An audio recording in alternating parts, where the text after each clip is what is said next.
السلام علیکم ورحمۃ اللہ وبرکاتہ۔ ناظرین، میں آپ کا میزبان محمد سرور میر آپ لوگوں کے سامنے پیش خدمت ہوں، لے کر آپ کا اپنا پروگرام خوف، کیا سچ کیا جھوٹ۔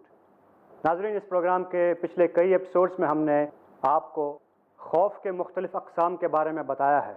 ہمارے ساتھ بنے ہوئے ہیں ہمارے عالم دین شیخ ارشد بشیر مدنی صاحب۔ السلام علیکم۔ وعلیکم السلام ورحمۃ اللہ وبرکاتہ۔ میں شیخ صاحب کا بریف انٹروڈکشن دینا چاہوں گا۔ انہوں نے مدینہ یونیورسٹی سے عالم و فاضل کی ڈگری حاصل کی ہے۔ انہوں نے MBA مکمل کیا ہے اور اس وقت PhD کر رہے ہیں سوئٹزرلینڈ یونیورسٹی سے، اور یہ فاؤنڈر اور ڈائریکٹر ہیں آسک اسلام پیڈیا کے، اور یہ ویب سائٹ بھی چلاتے ہیں جس کا نام ہے askmadani.com۔ تو شیخ صاحب، ہم اپنے گفتگو کو آگے بڑھائیں گے۔ ہمارے پاس کچھ سوالات ہیں خوف سے ریلیٹڈ۔ پہلا سوال جو ہمارے پاس ہے وہ ہے محمد صلی اللہ علیہ وسلم کی سیرت میں بہادری کا پیغام اور ماحول کو بے جا خوف سے نکالنے کا اسلامی طریقہ۔ محمد صلی اللہ علیہ وسلم کی سیرت آپ کو سارے دنیا کے شخصیتوں سے ممتاز کر دیتی ہے، کیونکہ ہم دیکھتے ہیں کہ بعض شخصیتیں بہت زیادہ نرم ہیں تو وہ ظالم کے ہاتھ کو پکڑنے کی بعض اوقات سختی کے معاملے میں پیچھے رہ جاتے ہیں، کیونکہ معاشرے میں ظالم کے ہاتھ کو پکڑنا بھی ایک حاکم کے لیے، ایک ذمہ دار کے لیے ضروری ہوتا ہے، وہ کمزور نہ پڑے۔ دوسری طرف یہ ہے کہ بعض لوگ اتنے سخت مزاج ہو جاتے ہیں، اتنے ان کے اندر سختی پائی جاتی ہے کہ دوسرے مسئلے میں نرمی کے پہلو ہم کو نظر نہیں آتے، جبکہ اپنوں کے لیے اور ہمدردی کے لائق آدمی کے لیے، رشتہ داروں کے لیے، اور اسی طرح سے مسلم اور غیر مسلم میں جتنے بھی معصوم انسان رہتے ہیں، پڑوسیوں کے لیے ہمدردی کا پیغام ہونا چاہیے۔ یہ جو بیلنس جو لائف حضرت محمد مصطفیٰ صلی اللہ علیہ وسلم میں نظر آتی ہے۔ ایک مرتبہ ہمارے پاس کچھ لوگ آئے، انہوں نے کہا کہ محمد صلی اللہ علیہ وسلم کے نرم اخلاق کے اوپر تو کافی بولا جاتا ہے، کیا محمد صلی اللہ علیہ وسلم کے بہادری پر سیرت کی کتابوں میں کیوں نہیں لکھا جاتا؟ کیوں نہیں لکھا جاتا محمد صلی اللہ علیہ وسلم کو؟ ایسا کیوں پیش کیا جاتا ہے کہ نبی اکرم صلی اللہ علیہ وسلم صرف اخلاق اور نرم اخلاق نہیں، آپ بہادر بھی تھے۔ یہ الگ بات ہے کہ آپ بہادری کا بے جا استعمال نہیں کرتے تھے، طاقت کا غلط استعمال نہیں کرتے تھے، لیکن آپ ایک بہادر تھے۔ تو میں نے کہا کہ آس اسلام پیڈیا میں سیرت پیڈیا ایک الگ ہے، صرف محمد صلی اللہ علیہ وسلم کے سیرت سے متعلق الگ الگ گوشوں کو لے کر، نبی صلی اللہ علیہ وسلم کی زندگی کے ہر پہلو کو لے کر ایک آرٹیکل ہم نے اس میں بنایا ہے الحمدللہ۔ تو اس کے اندر جیسے ہی ہم نے سرچ کیا تو الحمدللہ آلریڈی ہمارے پاس سیرت پیڈیا میں محمد صلی اللہ علیہ وسلم کے بہادری سے متعلق ایک باقاعدہ آرٹیکل ہی ہے کہ نبی اکرم صلی اللہ علیہ وسلم نے ایک مرتبہ دیکھا کہ ایک آدمی ہے، اس کی زرہ کسی نے رکھ لی ہے، غصب کر لی ہے، وہ دے نہیں رہا ہے، تو نبی اکرم صلی اللہ علیہ وسلم تبھی اٹھتے ہیں اور اس آدمی کو لے کر اس ظالم تک پہنچ جاتے ہیں۔ وہ نبی صلی اللہ علیہ وسلم کی بہادری دیکھ کر گھبرا جاتا ہے۔ ایسے نبی اکرم صلی اللہ علیہ وسلم لوگوں کا حق دلانے کے لیے کافی محنت کرتے تھے۔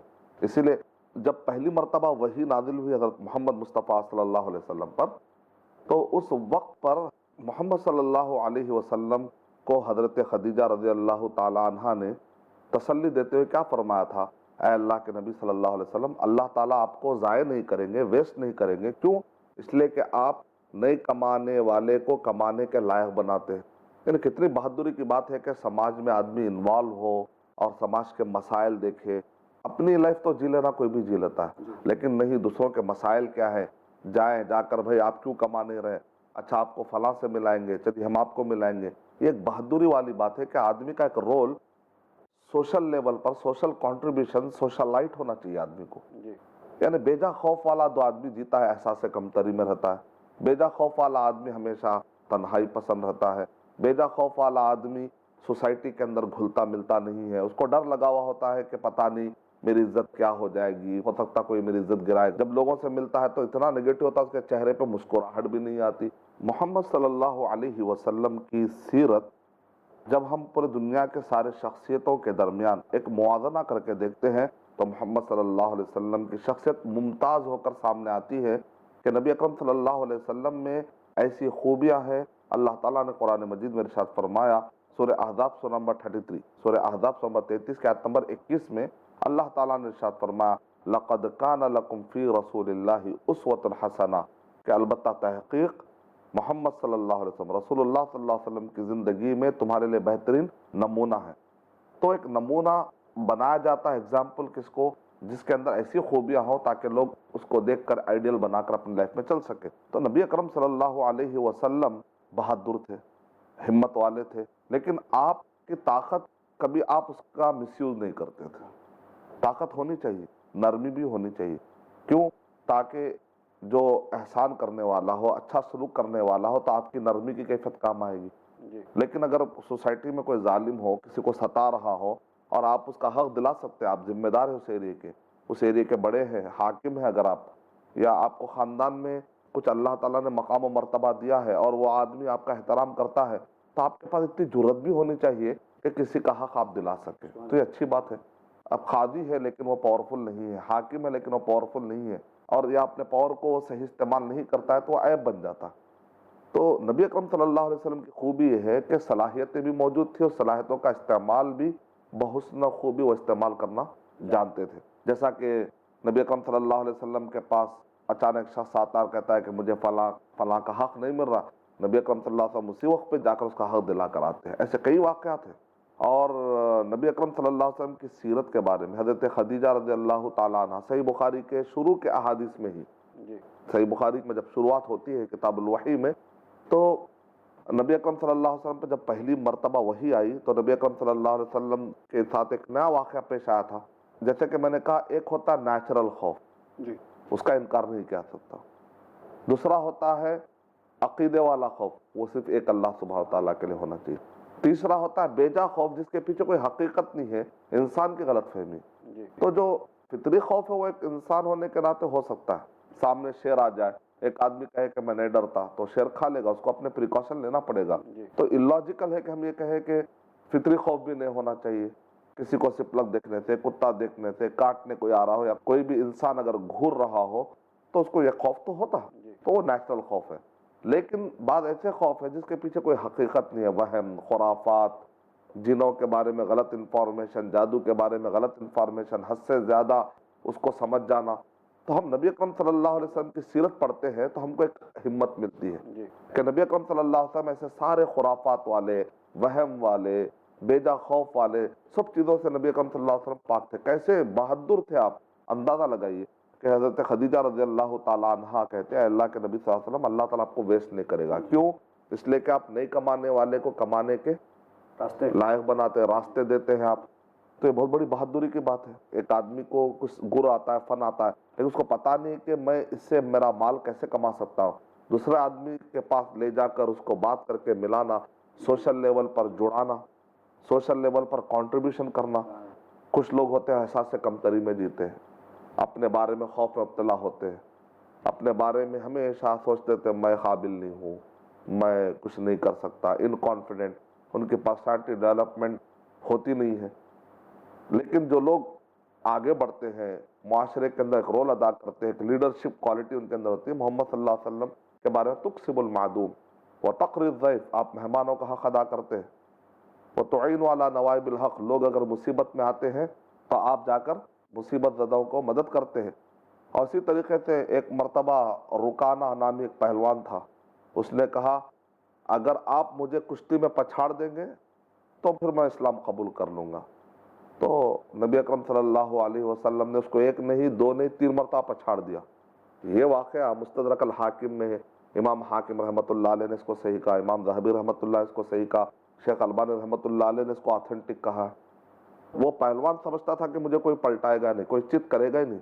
تو نبی اکرم صلی اللہ علیہ وسلم کے بارے میں آتا ہے، حضرت انس رضی اللہ تعالیٰ عنہ کہتے ہیں ما مسست خدا ولا حریرا الین من کف رسول اللہ صلی اللہ علیہ وسلم. محمد صلی اللہ علیہ وسلم کے ہتھیلیاں کو میں نے ہاتھ لگایا، ہتھیلیوں کو، اس سے نرم تو میں نے ریشم کو بھی نہیں پایا. الین من کف رسول اللہ صلی اللہ علیہ وسلم، یعنی نبی اکرم صلی اللہ علیہ وسلم کا ہاتھ اتنا نرم ہے. لیکن یہی نبی اکرم صلی اللہ علیہ وسلم جب جنگ حنین میں دیکھتے ہیں کہ صحابہ ادھر ادھر تتر بتر ہو گئے تھے، ادھر ادھر جا رہے تھے، تو نبی اکرم صلی اللہ علیہ وسلم تلوار ہاتھ میں لے کر کہتے ہیں کہ مظلوموں کو، معصوموں کو کوئی مار نہیں سکتا. اور نبی اکرم صلی اللہ علیہ وسلم کہتے ہیں انا ابن عبد المطلب انا النبی لا کذب. وہی نرم ہاتھوں والے آدمی کی بہادری اب دیکھیں تلوار اٹھانے پر مجبور ہو رہے ہیں. مجبور کیوں ہو رہے ہیں؟ کیا کسی پر ظلم کرنے کے لیے؟ کسی سے ظلم کو دور کرنے کے لیے، کسی پر بہت زیادہ اتیاچار ہو رہا ہے تو نبی اکرم صلی اللہ علیہ وسلم تلوار اٹھا لیتے، اتنی مضبوطی کے ساتھ کہتے ہیں انا ابن عبد المطلب، میں عبد المطلب کے نسل کا ہوں، وانا النبی لا کذب، اور میں نبی ہوں، کوئی جھوٹ بات نہیں ہے۔ صحابہ کو اتنی ہمت آتی ہے کہ پورے واپس جمع ہو جاتے ہیں۔ تو ایک لیڈر اگر پاورفل نہ ہو، پورے بھاگ رہے ہوں اور اس وقت پر لیڈر بھی کہیں جا کر چھپ جائے تو اور خوف کی بات پیدا ہو جاتی ہے۔ تو بیجا والی خوف، حق بات کے مسئلے میں ہم کسی پر ظلم نہیں کر سکتے حق کا نام لے کر، لیکن اپنے آپ کو اور بہت سارے لوگوں کو ظلم سے بچا تو سکتے ہیں، ایک دائرے میں رہ کر، قانون کے دائرے میں رہ کر، اپنے حدود میں رہ کر، انسانیت کے دائرے میں رہ کر، اسلام کے دائرے میں رہ کر، تب تو کوئی دنیا کا کوئی قانون، دنیا کا کوئی آدمی بھی اس چیز کو برا نہیں سمجھتا۔ تو یہ ہے وہ بہادری جس کو ہم کہتے ہیں بیلنس بہادری۔ دوسرا آپ نے سوال کیا تھا بیجا ورڈ جو خوف کا، اس میں ذرا باریکی ہے، کیونکہ ایک ہوتا فطری خوف، کوئی بری بات نہیں، انسان ہونے کے ناطے اللہ نے خوف ڈالا ہے تو خوف رہے گا۔ ایک ہوتا عقیدے والا خوف، وہ تو اللہ سبحانہ وتعالیٰ کے علاوہ کسی سے نہیں رہے گا۔ انما ذالکم الشیطان یخوف اولیاء، سورہ آل عمران 3 کا 175 میں اللہ تعالیٰ ارشاد فرما رہے ہیں انما ذالکم الشیطان یخوف اولیاء، تو شیطان ہے جو اپنے دوستوں کو ہمیشہ خوف میں ڈالتا ہے۔ کیوں؟ خوف ڈالیں گے تو ان کے ساتھ لگے ہوئے رہیں گے، اگر خوف نہیں رہے گا تو پھر شیطان کو چھوڑ دیں گے وہ۔ تو ایسے ایسے شیطانی کام کریں گے خوف سے بچنے کے لیے، جس سے شیطان انسان کو دیکھ کر ہنسی اور مذاق اڑاتا ہے اور مزے لیتا ہے۔ اللہ تعالیٰ کیا فرما رہے ہیں کہ یہ تو شیطان کا کام ہے، وہ اپنے دوستوں کو ہمیشہ خوف میں رکھتا ہے۔ فلا تخافوہم، یہ شیطانوں سے مت ڈرو، وخافونی، اللہ تعالیٰ کہہ رہے ہیں مجھ سے ڈرو، ان کنتم مؤمنین، اگر تم واقع میں ایمان والے ہو۔ تو یہاں پر کلیئر کر دیا گیا کہ خوف جو عقیدے والا ہوتا ہے اللہ تعالیٰ سے ہی ہونا چاہیے۔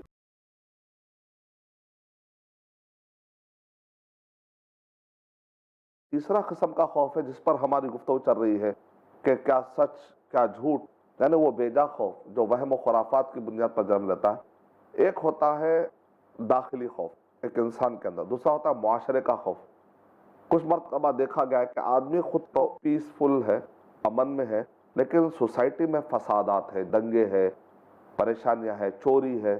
ایک آدمی گھر بند کر کے جاتا ہے، پتہ چلتا ہے کہ گھر میں چوری ہو گئی، وہ گھر سے باہر نکلنے ڈرتا ہے کہ ایسا نہ ہو کہ قتل و غارت گری، کہ اچانک جو کہ اس پر حملہ نہ کر دے، ڈکیتی نہ ہو جائے، کوئی ڈاکو آ کر لوٹ نہ لے، یا عورت باہر نکلتی ہے تو ڈرتا ہے کہ مرد اس کے عزت پر حملہ نہ کر دے، اس کی کوئی آبرو ریزی نہ کر دے، یا کوئی آدمی قتل نہ کر دے اس کا، یا کوئی اس کا مذاق نہ اڑا دے، غیبت نہ کرے، چغل خوری۔ وہ اچھا اپنے طور پہ اپنے آپ پہ اچھا، لیکن لوگ اس کی غیبت کرے، چغل خوری کرے اس کے پیٹھ پہ، تو آدمی کو کیا ہوتا ہے خوف، اس کو کہتے ہیں خارجی خوف۔ داخلی خوف یہ ہے کہ آدمی اپنے طور پہ اندرونی طور پر وہ امن میں مبتلا نہیں رہتا، ہمیشہ بے چین، کبھی بیماریوں کو لے کر، کبھی مستقبل کی فکر کو لے کر، کبھی صحیح گائیڈنس نہیں ملنے کی وجہ سے، یا کبھی جن اور جادو کی وجہ سے اندرونی طور پہ وہ عجیب قسم کے فوبیاز میں اور خوف میں ہمیشہ قلق رہتا ہے، غم میں اٹھتا ہے تو غم میں، سوتا ہے تو غم میں۔ تب ایک آدمی چاہتا ہے مجھے اندر بھی امن چاہیے، سوسائٹی کا بھی امن چاہیے، تو اس کے لیے سمپل یہ ہے کہ آدمی، اس کو کہتے ہیں انر پیس، من شانتی، اور ایک ہوتا ہے ایکسٹرنل پیس۔ تو من شانتی قائم ہونے کے لیے 3 چیزیں بہت ضروری ہے: توحید، رسالت، آخرت۔ اللہ تعالیٰ نے قرآن مجید میں ارشاد فرمایا کہ ضرب اللہ مثلا رجلا فیہ شرکاء متشاکسون ورجلا سلما لرجل، کہ اللہ تعالیٰ نے مثال دی ہے کہ ایک آدمی ہے جس کے 2 آقا ہیں، وہ کبھی اس کو بلاتا ہے اور یہ نوکر کبھی اس کا بنا ہوا ہے، تو کیا یہ آدمی سکون میں رہے گا؟ نہیں رہے گا۔ وہ بولے گا اگر 2 خدا ہوتے سنسار میں تو دونوں بلا ہوتے سنسار میں، ادھر ایک کہتا کہ میری سنو، ادھر ایک کہتا میاں چپ رہو، ادھر ایک کہتا کہ بارش رہے، ادھر ایک کہتا کہ گرمی رہے۔ تو نتیجے میں کیا ہوتا؟ لو کان فیہما آلہۃ الا اللہ لفسدتا، اگر کائنات میں 2 خدا ہوتے تو یہ آسمان اور زمین جتنے آرام سے لگ رہے آپ کو، یہ کائنات کبھی کی تباہ ہو جاتی۔ یعنی اس میں اللہ سبحانہ و تعالی ہم کو یہ سمجھا رہے ہیں کہ ایک خدا مان لینے سے آدمی کیا ہوتا؟ سکون میں آتا ہے۔ اسی لیے یوسف علیہ السلام نے کیا ارشاد فرمایا؟ ایک ایسا پاورفل جس کے اندر یہ سارے الگ الگ خداؤں کا پاور آ جائے۔ کیا کہہ رہے؟ ارباب متفرقون خیر ام اللہ الواحد القہار، کیا تم کو الگ الگ خدا چاہیے یا ایک خدا جس کے اندر پوروں کا پاور آ جائے؟ اور وہ ہے اللہ سبحانہ و تعالیٰ۔ تو جب آدمی توحید کو مان لیتا ہے، اللہ کی ذات، اللہ کے نام، اللہ کی صفتیں، اللہ کے کام اور اللہ کے ساتھ کی جانے والی عبادتوں میں توحید، کہ وہ اکیلا ہے، سارے حقوق اسی کے ہیں، اس کو کہتے ہیں توحید. تو جب آدمی ایک اللہ کو مان لیتا ہے تو وہ سکون میں آ جاتا ہے. اس ایک اللہ کی طرف سے جو پیغام آیا ہے، کیونکہ میرے اور آپ کے دل میں سکون ڈالنا ہے، ہیومینٹی ڈالنا. میں آپ کے لیے ہمدردی نہیں کر سکتا، آپ میرے لیے ہمدردی نہیں کر سکتے، لیکن یہ ہمدردی پیر کون سکتا ہے؟ اللہ سبحانہ و تعالیٰ. سورہ انفال میں اللہ تعالیٰ ارشاد فرما رہے، اے نبی صلی اللہ علیہ وسلم، لو انفقت ما فی الارض جميعا ما الفت بین قلوبہم ولکن اللہ الف بینہم. اے نبی صلی اللہ علیہ وسلم، اگر آپ پوری زمین کا سونا سب بھی خرچہ کر دے تب بھی آپ یہ صحابہ میں محبت نہیں ڈال سکتے تھے. یہ اللہ ہی ہے جس نے محبت ان کے درمیان ڈالی ہے. تو یہ امن دینا ہے. امن کہاں سے آتا ہے؟ محبت کہاں سے آتی ہے؟ ہیومینٹی کہاں سے آتا ہے؟ پیس کہاں سے آتا ہے؟ اللہ سبحانہ و تعالیٰ کی طرف سے. اس کی دلیل یہ، اللہم انت السلام ومنک السلام، اے اللہ تو سلامتی دینے والا ہے، سورس آف پیس کون ہے؟ تو ہے، اور سلامتی تیرے پاس سے ہی آئے گی. تو وہ اللہ نے محمد صلی اللہ علیہ وسلم کو بھیجا. محمد صلی اللہ علیہ وسلم نے اس سلیبس کو، قرآن اور حدیث کو ڈیمو کے طور پر، عرب جہاں پر سب سے زیادہ فسادات پائے جا رہے تھے، انسائکلوپیڈیا بریٹانیکا میں لکھا ہوا ہے، الیگزینڈر کا وہاں سے گزر ہوا، لوگوں نے کہا ذرا یورپ پہ بھی حکومت کر لو. کہا گاربیج آف کمیونٹی، ان پہ کرنا بہت مشکل ہے، جاہل لوگ ہیں، ان کو کوئی سدھار نہیں سکتا، یہ ایریا میں کبھی امن آ نہیں سکتا. قیصر اور کسریٰ کی حکومتیں تھیں، لیکن کبھی بھی انہوں نے کفار قریش اور عرب کے ایریا میں حکومت کرنے کو انہوں نے ارادہ نہیں کیا. کہا کہ ٹائم ویسٹ ہوگا، یہاں پر کبھی امن نہیں آ سکتا. تو دنیا کا سب سے کرٹیکل ایریا میں اگر گاڑی چل جائے تو لوگ کہتے ہیں بھی کہیں بھی گاڑی چلا لے سکتے. تو محمد صلی اللہ علیہ وسلم کو قرآن مجید دے کر کہاں بھیجا گیا؟ دنیا کے سب سے کرٹیکل ایریا میں. اگر یہ سماج سدھر سکتا، اگر یہ سماج بدل سکتا ہے تو پھر دنیا کے سارے سماج بدل سکتے ہیں. ایک ڈیمو میں کیا ہوتا ہے، آ کر ایک مرتبہ آپ کو کمپیوٹر کیسا چلانا سکھایا تھا، اس کا پھر آپ کئی مرتبہ چلا لیتے ہیں. تو قرآن مجید کا کیسا استعمال کرنا ہے، حدیثوں کو کیسا استعمال کرنا ہے، نبی صلی اللہ علیہ وسلم اور صحابہ کرام نے نہ صرف کہا بلکہ پریکٹیکل آپ نے امپلیمنٹ کر کے معاشرے کو امن والا بنایا. توحید کے عقیدے کی وجہ سے کیا ہوتا ہے؟ آدمی امن والا ہوتا ہے. الذین آمنوا ولم یلبسوا ایمانہم بظلم اولئک لہم الامن. جو ایمان لاتے ہیں اس کے اندر شرک نہیں ہوتا ہے، تو ایسے لوگوں کو اللہ تعالیٰ کہہ کر ہم اس کو امن دیں گے. توحید کی بات ہے. ہاں، توحید. پھر رسالت، رسول اللہ صلی اللہ علیہ وسلم، اس سلیبس آف پیس کو دینے والے کون ہیں؟ محمد صلی اللہ علیہ وسلم. سیکیور راستہ ہے، انسان کا مین میڈ نہیں ہے، ریویلیشن ہے اور ریویلڈ ہے اللہ سبحانہ و تعالیٰ کی طرف سے. تیسرا کیا ہے؟ آخرت کا تصور. دنیا میں اگر مجھے کچھ نقصان ہو جاتا ہے تو انسان ہونے کے ناطے تھوڑا غم ہو سکتا ہے، نیچرل غم، لیکن میں اس کو اتنا طویل دے رہا ہوں کہ میں غم میں مبتلا ہو رہا ہوں، پریشان ہو رہا ہوں، ڈپریشن میں چلا جا رہا ہوں، آخری میں جا کر سائیکیٹرسٹ سے جا کے الیکٹرک کے شاک کھا کے آ رہا ہوں. یہ کون سی لائف ہے؟ اتنا زیادہ. صحابہ میں سے ہم کو ایک صحابی بھی ڈپریشن میں گئے دلیل نہیں ملتی. کیوں؟ اس لیے کہ دنیا کو کہتے تھے متاعن. متاعن کا مطلب کیا ہے؟ جو برتن مانجنے کے لیے جو آلہ ہم استعمال کرتے ہیں، گھسنی جس کو ہم کہتے ہیں، عربی میں اس کو متاع کہتے ہیں، یعنی کچھ کام کی چیز ہے. یا برش جو ہم استعمال کرتے ہیں اس کو ایک متاع کہیں گے. کیا کوئی آدمی فخر کرے گا میرے گھر میں زبردست برش ہے؟ یہ کوئی فخر کرنے والی چیز. اگر برش گم جائے تو کیا اتنا غم میں آ جاتا ہے؟ کیا نہیں. تو غرور و تکبر میں آنے کی ضرورت ہے، وہ بھی تباہی کا ذریعہ ہے. نہ بالکل پریشان ہو جانا کہ اب میرے لیے پوری دنیا ختم ہو گئی. بھائی اور ایک برش لا سکتے ہیں تو لا لیجئے، پریشانی کی بات کیا ہے؟ جو تکلیف ہوئی ہے، کانٹا بھی چبھے گا تو قیامت میں اس کا اجر ملے گا. تو آخرت کا تصور، ایک انسان کو خواہش ہوتی ہے میں یہ بنوں گا، میں یہ کروں گا، لیکن وہ بن نہیں پاتا، غم میں رہتا ہے. بھائی دنیا میں آپ کے خواہشات انلیمیٹڈ ہو سکتے ہیں، لیکن دنیا کیا ہے؟ لمیٹڈ ہے. آخرت کیا ہے؟ انلیمیٹڈ ہے. تو وہاں خواہشات پورے ہوں گے انشاءاللہ. تو آخرت کا تصور انسان کو سکون دے گا کہ نہیں دے گا؟ دے گا. دنیا کا نقصان ہے تو وہ کہہ رہے گا چلو عارضی نقصان ہے. اصل نقصان کیا ہے؟ جہنم میں جانا. اس سے تو بچ جانا ہے بھائی. جنت میں جائیں گے تو سب مل جائے گا انشاءاللہ. تو آدمی کو خوف سے نکال دیتا ہے آخرت کا عقیدہ، بیجا خوف سے. دنیا میں وہ سکون میں رہتا ہے، امن میں رہتا ہے. تو توحید رسالت آخرت آنے سے اندر کا سکون سے ملتا ہے. سوسائٹی کا سکون بھی اس کو حاصل ہوگا اگر وقت کا حاکم اسلام کو صحیح طور پہ امپلیمنٹ کیا. دنیا کے سارے مذاہب یہ کہتے ہیں اچھی بات کرتے ہیں، اچھے باتوں کا حکم دیتے ہیں، لیکن اسلام نہ صرف اچھی باتوں کا حکم دیتا ہے بلکہ اس کو امپلیمنٹ کرنے کے لیے بھی کہتا ہے. جیسا کہ نبی اکرم صلی اللہ علیہ وسلم جب مدینہ طیبہ آئے تو آپ نے حدود اور تعزیرات کے بارے میں کافی تعلیمات دی. اگر کسی نے کسی کو قتل کر دیا تو پیسے دے کے بچ نہیں سکتا. اگر اس کے گھر والے کہے کہ بدلے کو بدلہ ہونا ہے تو قصاص جاری ہوگا. تو ایک مرتبہ قصاص کا ڈر بیٹھ جائے گا تو کیا کسی کوئی قتل کرے گا؟ وہ کہے گا کہ بھئی اگر پیسے دے کر چھوٹنے کی بات رہے گی تو کہے گا میں وہاں پر قتل کروں گا اور پیسے دے کر چھوٹ جاؤں. لیکن نہیں، یہاں تو قتل کی بات ہوگی تو ایک ڈر پیدا ہوگا. سزاؤں سے آدمی کیا ہوتا ہے، جرم کرنے کے لیے 100 مرتبہ سوچتا ہے. 100 مرتبہ میں اس کا ارادہ کیا ہوتا ہے، کمزور ہو جاتا ہے. چوری، بالکل. تو اس کے پیچھے بھی حکمت ہے، کیونکہ جب انسان گناہ کرنے میں آتا ہے تو سختی کے علاوہ اس کو سمجھانے والی کوئی چیز نہیں رہتی. چور کے ہاتھ کاٹنے کا حکم، اسی طرح تہمت ڈالنے کی سزا، کیونکہ عزت لوٹتی ہے کسی کی 80 کوڑے. کسی کی نسب اور نسل خراب کر دے رہے ہیں آپ، کیونکہ بتایا جاتا ہے آج کی اسٹیٹسٹکس یہ بتا رہی ہے کہ یورپ میں، خاص طور سے یو کے کی اسٹیٹسٹک یہ ہے کہ ہر 4 میں سے 1 کو نہیں معلوم کہ اس کا اصلی باپ کون ہے.